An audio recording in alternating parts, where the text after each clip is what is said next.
War had dozens of heroes in the spotlight, but somehow Thanos completely stole the show.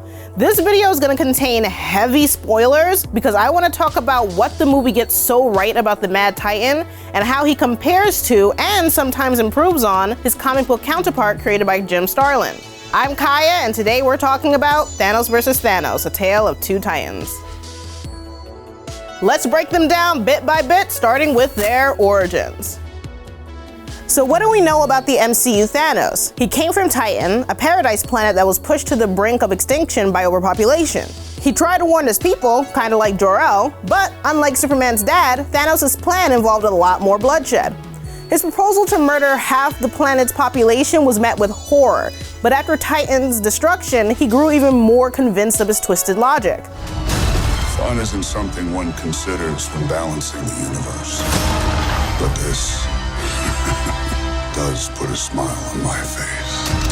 Thanos carved a path of destruction across the galaxy, devastating worlds and adopting all kinds of kids from the wreckage. Adopting, kidnapping, whatever. But beyond that, we don't know that much about how he came to be. Granted, this is the first time we've seen the MCU Thanos besides stingers and cameos, and Josh Brolin has hinted at a deeper past in interviews. But in such a packed movie, there wasn't really a lot of time to devote to Thanos' origin. In the comics, Thanos' parents were Eternals, a race of perfect beings created by the godlike Celestials. A Celestial like a god? Small G, son. But Thanos was born with a mutation that made him resemble the Deviants, their sister species of hideous monsters. His mother was driven utterly insane when she saw her little purple baby and actually tried to kill him in his crib before his dad put a stop to it. Thanos would get his revenge a few years later, killing his mom and nuking his home world, but that rejection haunted him for the rest of his life and led him to crave attention from a deadly source. There's still time for the MCU Thanos to reveal more about his past, but for now, the 616 version has a more fleshed out origin. Let's move on to motivation. At the end of the day, everything comics Thanos does is driven by his love for Mistress Death. My lady, protect me! I mean, while it's a little bit more nuanced than that, he's not interested in saving the universe or conquering it. He's just a nihilist who believes that life is ugly, chaotic, and destructive compared to the peaceful, beautiful simplicity of death. These were nihilists, man. Huh? They kept saying they believe in nothing. Nihilists. I mean, say what you want about the tenets of National Socialism, dude. At least it's an ethos. That's tough to fit on the back of an action figure box, so I can understand why the MCU picked a different philosophy for their Thanos. While the whole killing half the universe thing comes from the comics, it's Death who gave him the idea. Once the amount of living beings outnumbered the amount who ever died, she asked her really good friend Thanos to restore the balance for her. But the MCU Mad Titan is more of an environmentalist. He's not just an emo kid trying to impress a girl. He's acting on his own accord to solve a very real problem, but in the worst way possible. That's what makes him so appealing. The best villains are the ones who genuinely believe they're doing the right thing. Hey, Auntie. Like how Killmonger hates Wakanda for keeping their wealth and power hidden away, while black people around the world suffered for centuries. Or how Ozymandias just wanted to achieve world peace, even if it meant dropping a giant squid monster in New York City. Compare that to Zod, who wanted to terraform Earth to make it more like Krypton, or Steppenwolf, who wanted to terraform Earth to make it more like Apocalypse. They're looking for boxes. Sure, DC shitting is happening. I'm sorry, I just feel like I'm betraying my people. They're betraying you. They did you dirty. You're trying to make, this is my villain origin stories, that DC made so many bad movies that now I'm just a villain against them. That's how it happens, man. Do you feel a sense of confidence that we're not doing something horribly wrong and macabre here? Not really.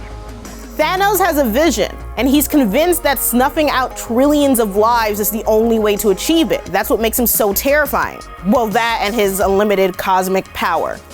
All right, I'm just gonna come out and say it. Comic Thanos is OP. He's broken Galactus' helmet, shattered Captain America's shield, and survived a full-blown screen from Black Bolt. He's literally defeated the entire universe. Various writers had characters like Kazar, Squirrel Girl, and even the NYPD take him down. But those are almost always retconned as a clone or an illusion or some shit like that. The only thing that can stop Thanos is himself and his own insecurity, also the friend zone. But other than that, Thanos is kind of Jim Starlin's Marty Stu. Now, MCU Thanos is still a powerhouse. He kicks the Hulk's ass so hard he's scared to come out of Banner, and Iron Man throws everything he can at him for a single drop of blood. But in the movies, he's very much killable. Gamora thought he was dead from a simple stab wound, and Thor damn near chopped him in half with the Stormbreaker. Granted, Thanos survived, but it could have been a very different story if he had just gone for the head. Now, Thanos can die in the comics too. I mean, at one point, Drax literally punched his heart out of his chest. But the more grounded MCU required a more grounded, vulnerable villain. His slightly lower power level only makes him more human and more relatable, which brings us to personality. This one is a little more subjective, but I just like Thanos' style in the MCU. He's more subtle, more nuanced, and I can't believe I'm saying this about a giant purple spaceman. He's a little more down to earth. In the comics, he's a badass, no doubt, but he's kind of over the top. Don't get me wrong, I would love to hear Josh Brolin growl out lines like, "Tread carefully, you address omnipotence." But in a live-action movie surrounded by real actors, the movie Thanos needed to be a little more restrained. He's calm and strategic, more like an army general rather than a guy who floats around in space ranting to Mephisto about the friend zone. I'm not saying comics Thanos is bad or simplistic, he's actually extremely complicated, almost too complicated. He walks the line between ultimate villain and anti-hero, something very few writers besides Starlin ever really address. He's an awesome comic book character, but I'm not sure the operatic omnicidal maniac would have worked in a movie. He's loud, outrageous, and honestly kind of ridiculous. I mean, his hilarious feud with Deadpool over Lady Death is literally one of the best things in his comic appearances. Movie Thanos is much deeper than he appears. It's even a plot point. Gamora has no idea that he truly loves her, and her death makes his quest for the Gauntlet even more personal and painful. He's not a cackling madman or a quippy robot. You know, with the benefit of hindsight, he's just a scary ass dude who says he's gonna do something and does it, even if it means sacrificing possibly the only person he loves in the universe. Look, I love the MCU for not being afraid to embrace the insanity of the comic characters, but that doesn't mean they have to be a carbon copy. The movie Thanos does lose some of the crazy spectacle from the comics, but in exchange we get a believable, almost sympathetic villain who is strong enough to basically carry Infinity War on his big purple back.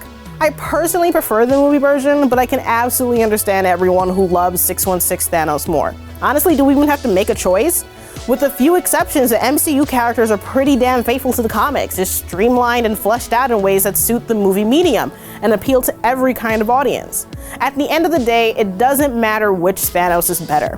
Whether you're a die-hard comics fan or someone who was introduced to Marvel through the movies, the MCU has made true believers of us all.